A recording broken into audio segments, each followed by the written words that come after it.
Il y a un an, ma vie s'est effondrée autour de moi.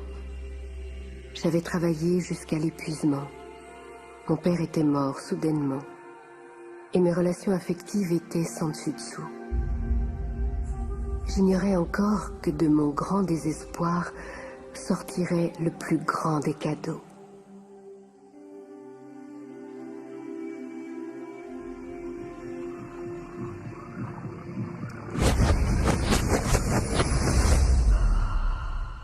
Il m'a été donné d'entrevoir un grand secret.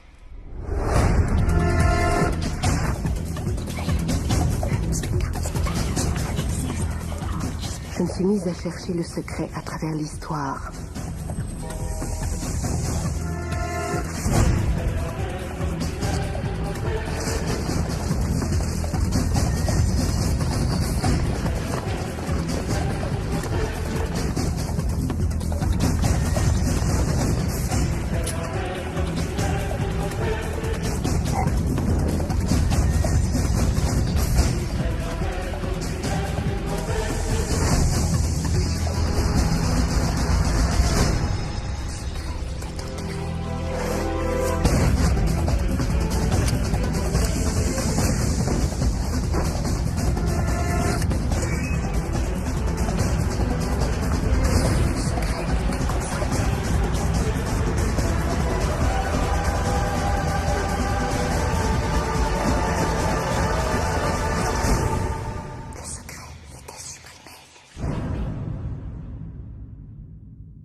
Incroyable que tant de gens l'aient connu. Toutes les plus grandes figures de l'histoire.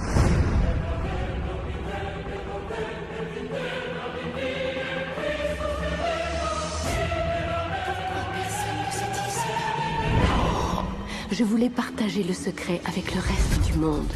Je me suis mise à chercher qui de nos contemporains connaissait le secret. Un par un, ils me sont apparus.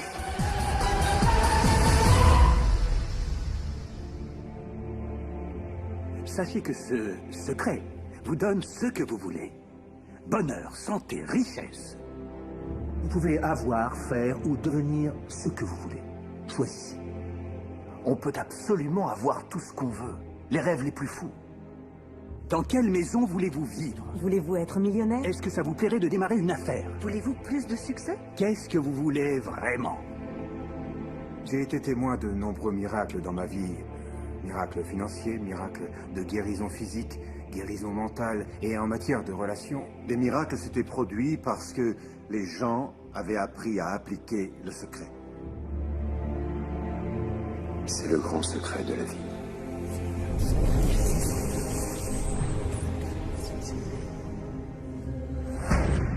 Le secret est la réponse à tout ce qui a été, tout ce qui est et tout ce qui sera.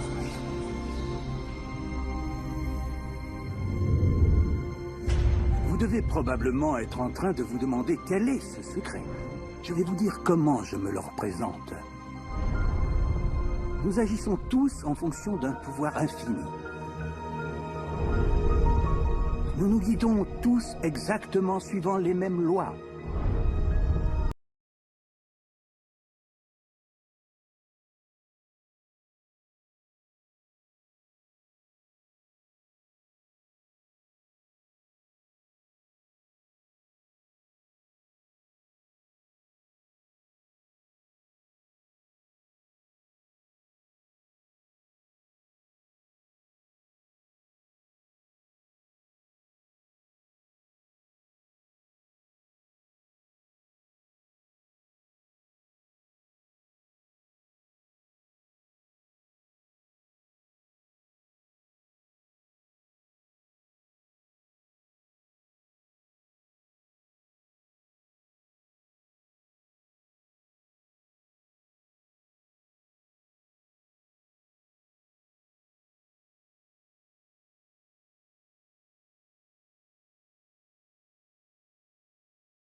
mis à adorer son boulot. Il a remarqué que lorsqu'il marchait dans la rue, plus personne ne l'accostait pour le harceler. Les agresseurs avaient disparu. Je suis un homme très très gai. Quand il est remonté sur scène pour jouer la comédie, il a eu droit à des ovations. Plus personne ne le chahutait. Sa vie entière a changé parce qu'il a cessé de concentrer ses pensées sur tout ce qu'il ne voulait pas, sur ce qu'il craignait ou qu'il cherchait à éviter, pour se concentrer sur les choses qu'il voulait. Si une personne est très positive dans son allure, dans ses orientations, elle attirera à elle des personnages positifs, des circonstances, des événements positifs. En revanche, si elle est négative, dans ses orientations, si elle est en colère, elle attirera de la même façon à elle des gens en colère et négatifs, et des circonstances négatives et violentes. On finit par attirer à soi ce que véhiculent les pensées prédominantes qui occupent notre conscience, qu'elles soient d'origine consciente ou d'origine inconsciente. C'est tout le problème. Si on regarde attentivement le principe du secret, le pouvoir de l'esprit, le pouvoir de nos intentions dans la vie de chaque jour, il est tout autour de nous. En réalité, il suffit d'ouvrir les yeux et de regarder. La loi d'attraction s'exerce partout. On attire tout à soi. Les gens, le travail, les événements, la santé, la richesse, les dettes, la joie, la voiture qu'on conduit, le groupe auquel on appartient, on les attire tout simplement, tel un aimant. Ce qu'on pense, on le produit. Notre vie est une manifestation physique des pensées qui circulent dans notre tête. Je ne vous parle pas de ces choses comme s'il ne s'agissait que de vœux à exaucer ou d'imagination en délire. Je parle d'une compréhension plus profonde et fondamentale. La physique quantique commence vraiment à confirmer cette découverte. Elle dit qu'il ne peut y avoir un univers sans un esprit qui y intervient, et que c'est précisément l'esprit qui donne forme à ce qui est perçu. Ce qu'on ne comprend pas ne doit pas être rejeté pour autant. Vous ne comprenez sans doute pas ce qu'est l'électricité. D'abord, personne ne sait vraiment ce qu'est l'électricité, mais on profite de ses bienfaits chaque jour. Savez-vous comment ça marche? Moi, j'ignore comment ça marche. Mais il y a une chose que je sais. C'est qu'on peut cuire le repas de quelqu'un avec l'électricité. Et que c'est aussi une peine de mort. Souvent, quand ils commencent à comprendre le grand secret, les gens se mettent à avoir peur. Peur de toutes les pensées négatives qu'ils ont. Il y a deux choses qu'il faut savoir. La première, c'est qu'il est prouvé de façon scientifique qu'une pensée à valeur positive est des centaines de fois plus puissante qu'une pensée négative. Voilà qui enlève déjà quelques inquiétudes. La seconde chose, c'est que grâce à Dieu, tout prend du temps. Toutes les pensées ne se concrétisent pas instantanément. Sinon, on aurait des problèmes. Ce délai est un atout. Il vous laisse le temps de reconsidérer ce que vous voulez vraiment et peut-être de mieux choisir. Vous devez donc devenir attentif à vos pensées et vous devez choisir vos pensées très soigneusement et prendre plaisir à faire ça. Parce que vous êtes le matériau de votre chef-d'œuvre. Vous êtes le Michel-Ange de votre propre vie. Le David que vous sculptez, c'est vous. Et vous le sculptez avec vos pensées. Les leaders du passé qui connaissaient le secret voulaient garder le pouvoir sans le partager. Aussi, ils maintenaient les gens dans l'ignorance du secret. Les gens allaient travailler, faisaient leur boulot, rentraient chez eux.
parce qu'ils vous mettent dans de grands états émotionnels. L'amour que l'on ressent pour son animal, c'est un état d'une très haute valeur. Il apporte des bienfaits à votre vie.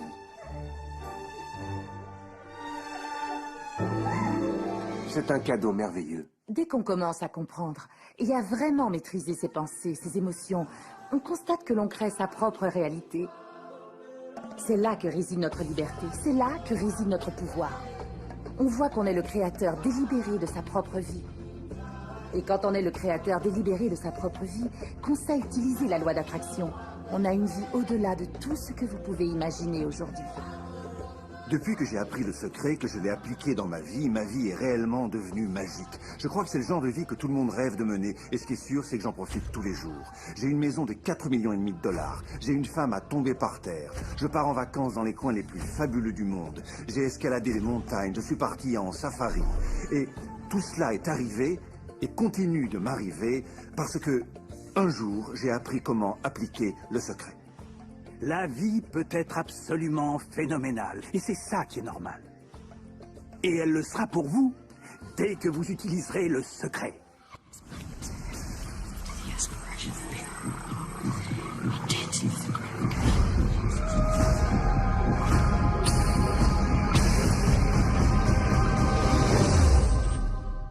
Les gens me demandent très souvent quel est leur apport dans le processus créatif et quel est exactement l'apport de l'univers. Arrêtons-nous là-dessus un moment. Utilisons une métaphore, l'histoire d'Aladin et de sa lampe, on vous l'a souvent racontée.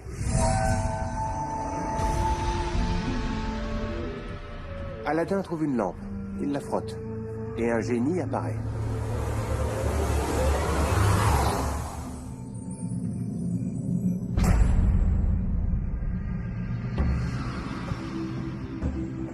Le génie dit toujours la même chose. Ton souhait est mon ordre. De nos jours, les gens ont oublié l'histoire connue à l'origine. On raconte que le génie a exaucé 3 souhaits, mais dans l'histoire sous sa forme originale, il n'y avait absolument aucune limite au nombre de souhaits qu'il exauçait. Ça mérite réflexion. Donc, utilisez cette métaphore et voyez en quoi elle s'applique à vous et à votre vie. Rappelez-vous, le génie demande toujours quel souhait il doit exaucer. Maintenant, prenez l'univers dans son entier. C'est le grand génie. Les traditions lui ont attribué tellement de noms différents. Le Saint-Ange gardien, le soi supérieur, appelez ça comme vous voulez. Choisissez ce qui marche le mieux pour vous. Mais toutes les traditions vous parlent d'un principe supérieur à nous. Et le génie dit toujours la même chose. Ton souhait est mon ordre. Il y a un processus créatif qui compte 3 étapes différentes. Et il est suivi aujourd'hui depuis 2 millénaires. La première étape, c'est demander. Passer commande à l'univers. Faire savoir à l'univers ce que vous voulez. L'univers réagit à vos pensées.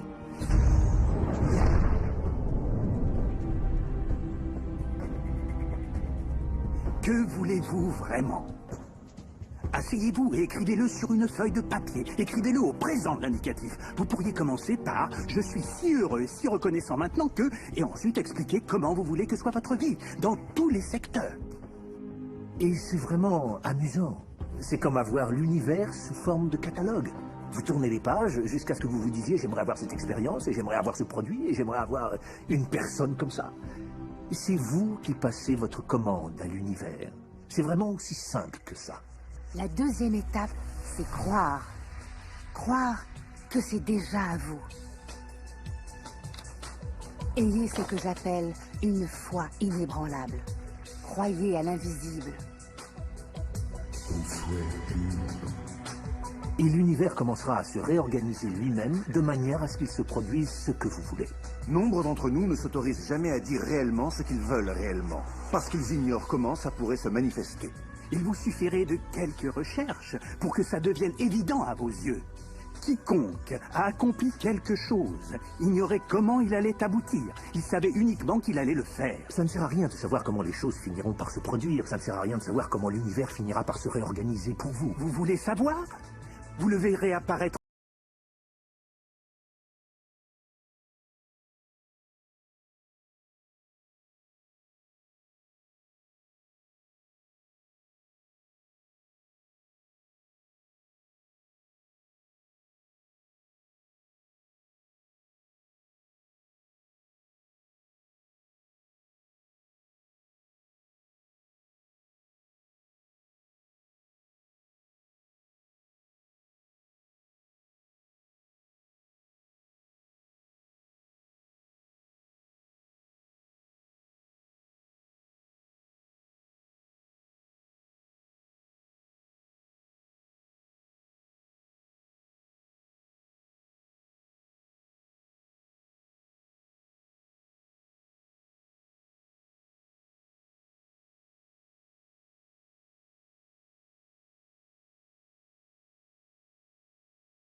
gens considèrent leur situation et disent « voilà qui je suis vraiment ». Mais ce n'est pas qui vous êtes, mais tout au plus qui vous étiez.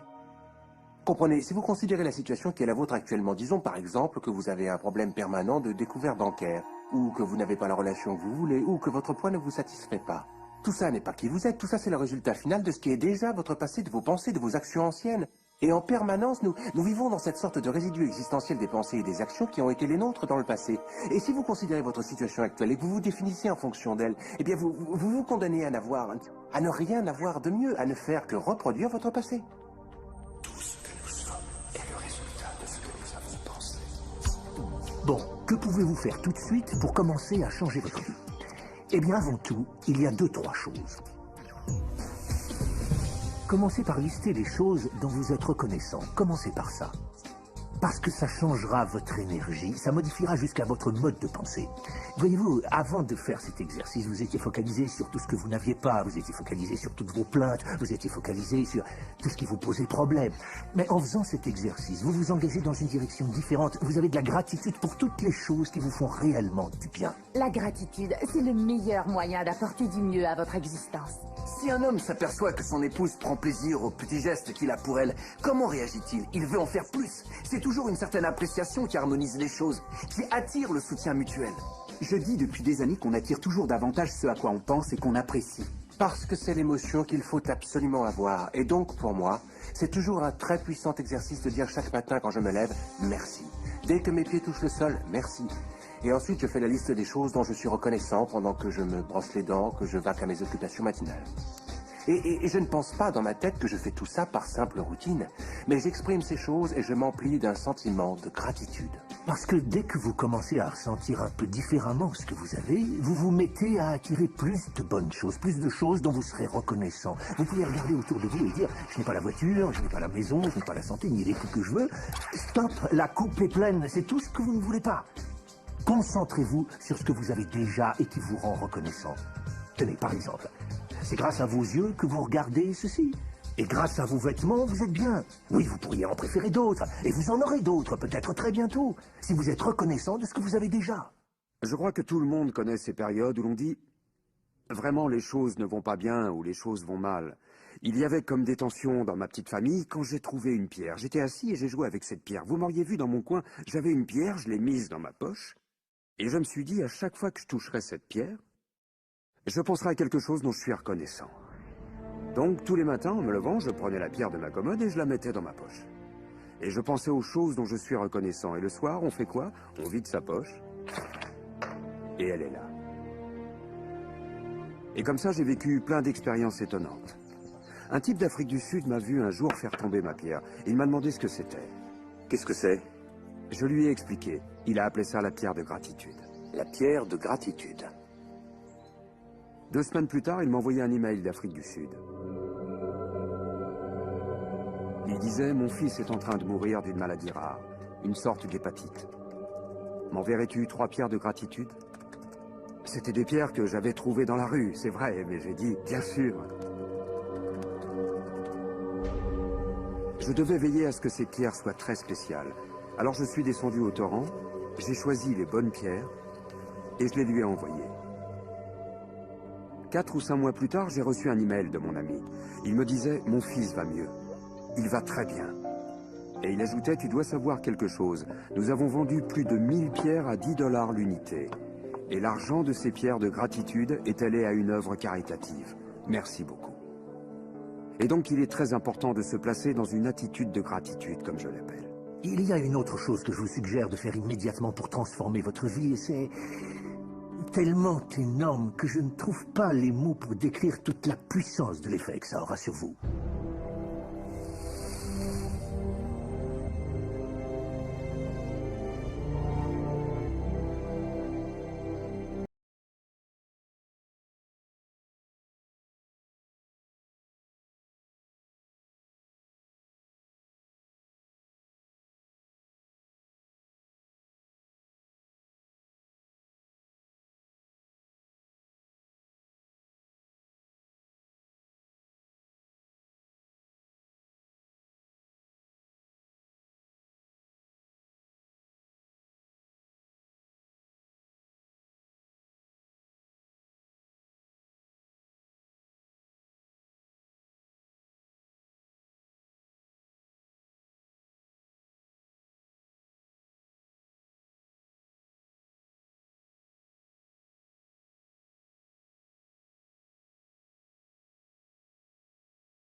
savoir.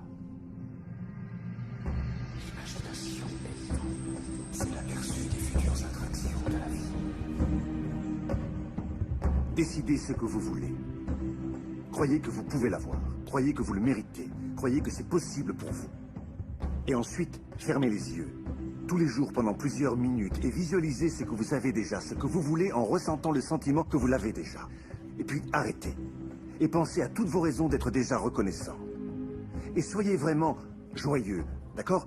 Et démarrez votre journée en répandant tout ça dans l'univers. Et croyez que l'univers saura trouver comment vous le manifester.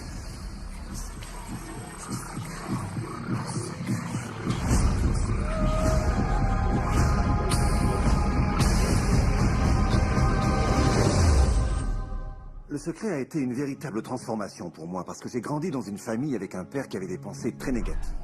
Il disait que les gens riches étaient des gens qui dépouillaient tout le monde, que ceux qui avaient de l'argent avaient forcément trompé autrui. J'ai donc été constamment abreuvé de préjugés que l'argent n'apporte que le mal, qu'il faut être sans morale pour en avoir, voyez. Oui, les billets ne poussent pas sur les arbres, ça revenait souvent. Et qui suis-je, moi, Rockefeller? Celle-là, c'était une de ses phrases préférées. Donc j'ai grandi en croyant vraiment que la vie était difficile, que c'était dur, qu'il fallait se battre. C'est seulement quand j'ai connu Clement Stone que j'ai littéralement transformé ma vie. Tout ce que l'esprit humain peut concevoir, l'esprit peut l'accomplir. Un jour que je travaillais avec Stone, il me dit « Je veux que tu te fixes un but si énorme que si tu parviens à l'atteindre, tu en seras transformé et tu sauras que c'est uniquement grâce à ce que je t'ai enseigné que tu auras atteint le but en question. » Bon, en ce temps-là, je ne gagnais pas plus de 8 000 $ par an.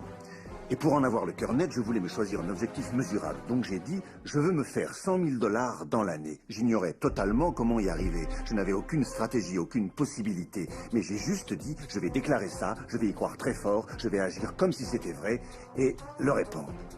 Et c'est ce que j'ai fait. Et une des choses de son enseignement, c'est que chaque jour, il fallait fermer les yeux et visualiser les buts comme si on les avait atteints. J'ai donc imité un billet de 100 000 $ que j'ai collé au plafond. La première chose que je voyais en me réveillant, c'était ce billet qui me rappelait mon but. Ensuite, je fermais les yeux et visualisais ma vie avec ces 100 000 $. Une toute autre vie. Le plus intéressant, c'est qu'il ne se passa rien de bien important durant les 30 jours suivants. Je n'avais pas eu d'inspiration géniale et personne n'était venu m'offrir de l'argent. Et tout d'un coup, en prenant ma douche, un matin, 4 semaines s'étaient écoulées, une idée à 100 000 $ m'est tombée dessus. J'avais écrit un livre et je me suis dit, si je pouvais vendre 400 000 exemplaires de mon bouquin à 25 cents, ça me rapporterait 100 000 $. En fait, le bouquin existait. Mais je n'avais jamais eu cette idée. Et un des secrets, à mon avis, c'est que lorsque vous avez inspiré une idée, vous devez y croire et agir selon elle. J'ignorais comment on y arriverait, comment on pouvait vendre 400 000 exemplaires. On n'avait jamais fait ça. C'est là que je me suis souvenu du National Enquirer au supermarché. Je l'avais vu des milliards de fois. Il faisait partie du décor. Et tout d'un coup, je n'ai plus vu que lui au premier plan. Et je me suis dit, si ces lecteurs connaissaient mon livre, il y en aurait 400 000 parmi eux qui voudraient me l'acheter. 6 semaines plus tard, je donnais une conférence à New York devant 600 enseignants. Une femme est venue me voir et m'a dit... C'était une grande conférence. J'aimerais vous interviewer. Je vous donne ma carte. J'ai demandé, pour qui écrivez-vous? Je suis freelance, mais je vends souvent mes articles au National Enquirer. Je peux vous dire que le thème de la 4e dimension s'est mis à résonner. Ta ta ta ta ta ta ta. Ce truc marchait vraiment. Donc, son article est paru. Et mes ventes de livres se sont mises à grimper. Mais ce que je veux souligner, c'est que j'attirais dans ma vie tous ces différents événements, y compris cette personne. Et pour abréger cette longue histoire, je n'ai pas fait 100 000 $ tout rond cette année-là. J'ai fait 92 327 $ et quelques cents. Mais vous croyez qu'on s'est déprimé et qu'on a dit ça ne marche pas? Non, on se disait, c'est fabuleux. Et donc ma femme m'a dit, mais si ça a marché pour 100 000 $, tu crois que ça marchera pour 1 million? Je lui ai dit, j'en sais rien, je crois que oui, essayons. Mon éditeur m'a envoyé un chèque pour le premier tome de Bouillon de poulet pour l'âme. Et il a ajouté un smiley à sa signature parce que c'était le premier chèque d'1 million qu'il signait. Et donc, j'ai appris de par ma propre expérience, parce que je voulais le tester et savoir si ce secret marchait vraiment, je lui ai fait passer le test et ça a absolument marché.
comprendre. Comment pouvez-vous sérieusement espérer que les autres trouvent intérêt à votre compagnie si vous n'appréciez pas votre propre compagnie?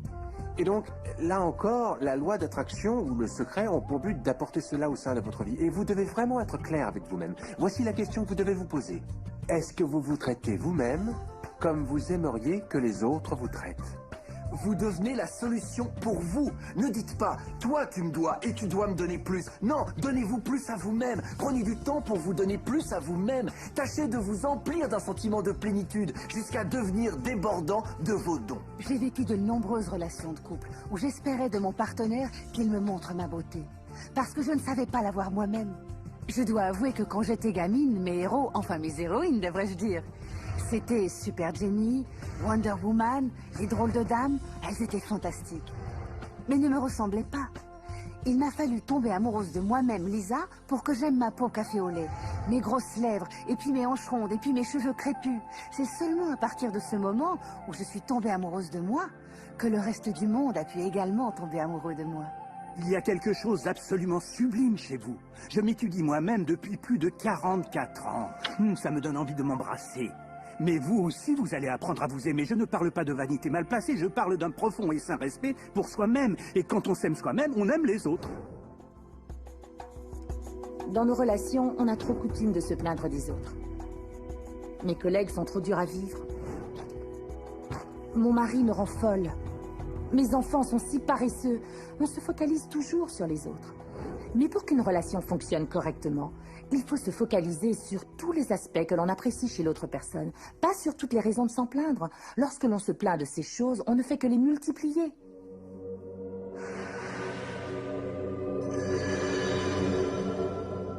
Même lorsqu'on souffre vraiment d'une relation, que ça ne colle pas, qu'on ne s'entend pas, qu'on s'est pris en grippe, Je dois croire ce mensonge. C'est ça, va-t'en! on peut toujours trouver une solution.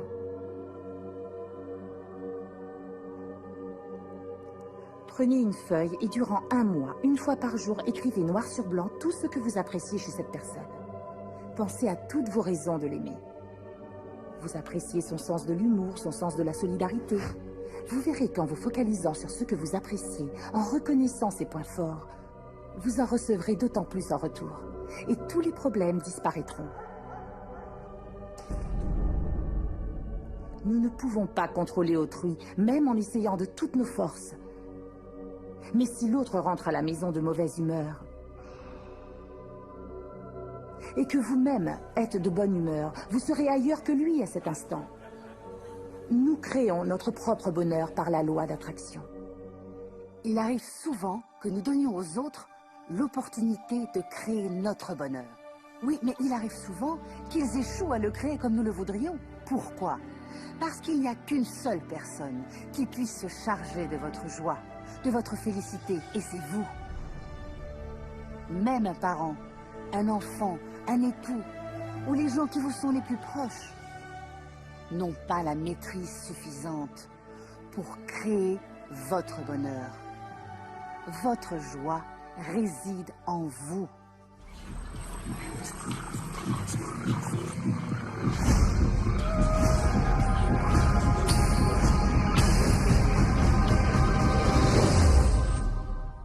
Il est important de reconnaître que notre être corporel est réellement le produit de nos pensées. La science médicale commence à peine à comprendre à quel point la nature même de nos pensées, de nos émotions, détermine directement la substance biologique, la structure et les fonctions de notre organisme. Dans les arts de la guérison, qui ne connaît pas les placebos? Un placebo est une chose censée n'avoir aucun effet ou impact sur le corps. C'est comme un comprimé de sucre. On dit au patient que c'est un médicament, et il se passe que le placebo fait le même effet, voire fait plus d'effet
La seule chose avec laquelle je devais travailler dans cet hôpital, c'était mon esprit.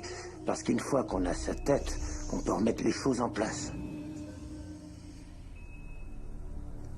J'étais relié à un respirateur. J'étais censé ne plus jamais respirer seul car mon diaphragme était détruit. Mais une petite voix me répétait « Respire à fond, respire à fond ».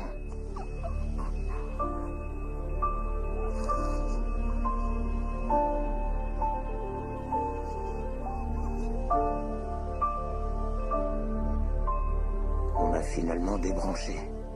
Pour les médecins, c'était inexplicable.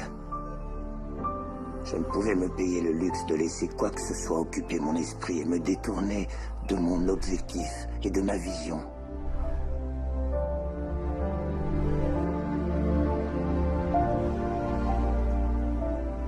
Je m'étais fixé de sortir sur mes deux jambes de cet hôpital à Noël.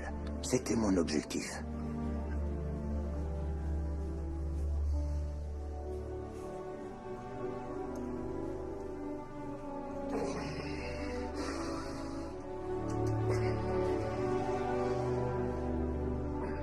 Plus tard, je sortais de l'hôpital sur mes deux jambes. On m'avait dit que c'était impossible. C'est un jour que j'oublierai jamais.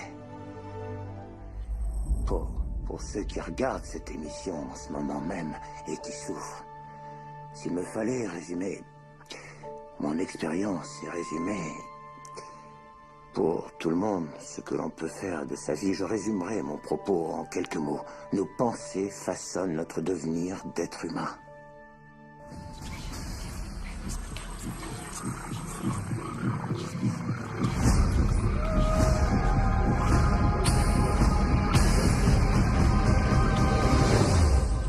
Bien des gens ont tendance à regarder les choses qu'ils souhaitent et à dire « Oh oui, j'aime ça, je veux ça ». Cependant, ils regardent les choses qu'ils ne souhaitent pas et leur accordent tout autant d'énergie, sinon plus d'énergie, avec l'idée qu'ils peuvent les détruire, qu'ils peuvent les éliminer, les oblitérer. Dans notre société, on se borne à lutter contre le cancer, contre la pauvreté, contre la drogue, contre le terrorisme, contre la violence. On a tendance à lutter contre tout ce que l'on ne veut pas. Il suffit de se focaliser sur une chose pour la créer. Donc, si on est vraiment en colère contre une guerre qui se passe actuellement, ou un conflit, ou des souffrances, on leur ajoute notre énergie. On y contribue. Et cela ne crée que de l'opposition. La raison qui fait que ce à quoi on s'oppose persiste, c'est que lorsqu'on s'oppose à une chose, on dit non, je ne veux pas cette chose, parce qu'elle me fait ressentir tout ça, ce qui m'habite en ce moment. Donc on émet cette émotion extrêmement forte. C'est dingue, on n'aime pas du tout ce sentiment et il est là, il se précipite vers nous et nous envahit. Par définition, le mouvement anti-guerre crée plus de guerre. Par définition, le mouvement anti-drogue crée plus de drogue, parce qu'on se focalise sur ce qu'on ne veut pas, la drogue. Comment croire raisonnablement qu'il faille accorder toute notre énergie au problème, au lieu de nous concentrer sur la confiance, sur l'amour, la vie dans l'abondance, l'éducation, la paix? Mère Teresa était remarquable. Elle a dit « Ne comptez pas sur moi pour défiler contre la guerre. Si vous défilez pour la paix, invitez-moi. » Elle savait, elle avait compris le secret. Et regardez ce qu'elle a manifesté dans le monde. Donc, si vous êtes un anti-guerre, devenez pour la paix. Si vous êtes un anti-famine, devenez pour le fait que l'humanité ait assez à manger. Si vous êtes anti un homme politique particulier, devenez pour son opposant. Souvent, les élections tournent en faveur de la personne contre laquelle on est. Parce qu'elle reçoit toute l'énergie et toute l'attention. Il faut vous focaliser sur ce que vous voulez, pas sur ce que vous ne voulez pas. C'est utile de savoir ce que vous ne voulez pas parce que ça vous permet de dire par contraste, voilà ce que je veux vraiment. Mais le fait est que, plus vous énoncez ce que vous ne voulez pas, plus vous dites que ça va mal, plus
Et votre esprit est si grand qu'il remplit une pièce.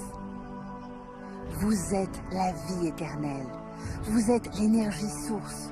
Vous êtes Dieu. Dieu manifesté sous une forme humaine. Faite à la perfection. D'après les Écritures, on peut dire que nous sommes tous à l'image de Dieu. On peut dire que nous sommes une manière qu'a l'univers de prendre conscience de lui-même. On peut dire que nous sommes le champ infini d'un jeu ouvert de possibilités. Tout cela peut être vrai. Toutes les grandes traditions vous ont dit que vous avez été créé à l'image et à la ressemblance de la source créative. Cela veut dire qu'à l'instar de Dieu, vous avez le potentiel et le pouvoir de créer votre monde. Et vous le créez. Vous le créez. Et peut-être avez-vous créé des choses qui sont merveilleuses et dignes de vous. Ou peut-être pas. Aussi, y a-t-il une question à vous poser? Les résultats que vous avez atteints dans votre vie sont-ils ce que vous voulez vraiment? Et sont-ils dignes de vous? S'ils ne sont pas dignes de vous, n'est-ce pas un bon jour pour changer radicalement cette situation? Parce que vous avez le pouvoir de la changer.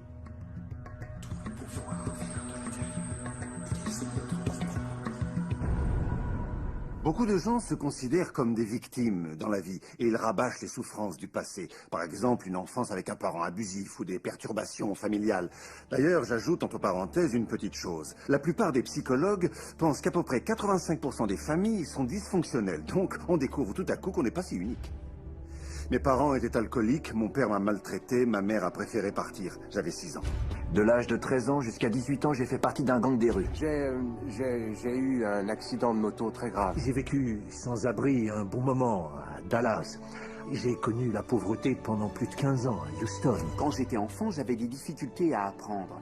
En lecture, on me considérait comme un handicapé. On me disait que je ne pourrais jamais lire, écrire ou communiquer, ni assumer un projet, que je n'irais pas loin dans la vie. En fait, c'est à peu près l'histoire de tout le monde sous une forme ou une autre. On a juste envie de dire « et alors ?» Mais la vraie question, c'est qu'est-ce que vous voulez faire maintenant? Quel est votre choix maintenant? Parce que vous pouvez vous focaliser là-dessus ou sur ce que vous voulez. Et quand on se met à se focaliser sur ce que l'on veut, ce que l'on ne veut pas tombe de côté. La bonne part se développe et l'autre part disparaît. Vous êtes l'architecte de votre destinée. Vous êtes l'auteur.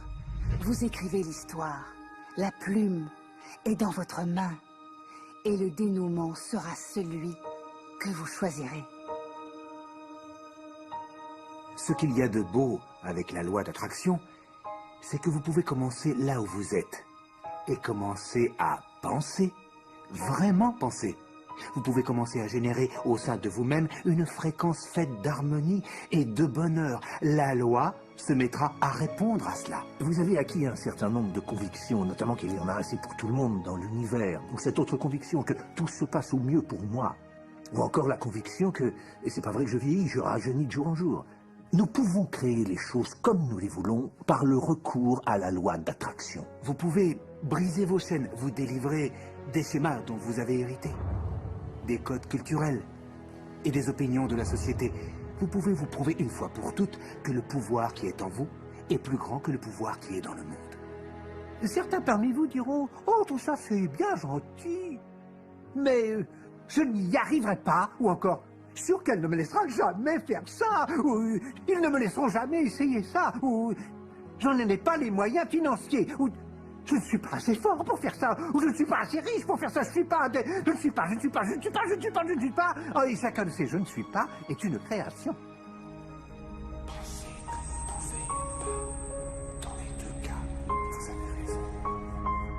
Y a-t-il une limite à tout cela?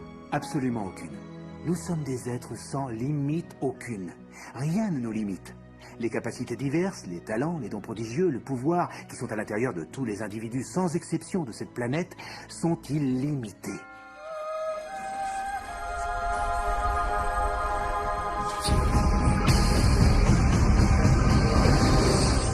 Il n'y a pas de tableau noir dans le ciel sur lequel Dieu aurait écrit ce que vous apportez, votre mission dans la vie. Il n'y a aucun tableau noir dans le ciel qui dit Neil Donald Walsh. Agréable à regarder, vivant dans la première partie du XXIe siècle qui, 2 points,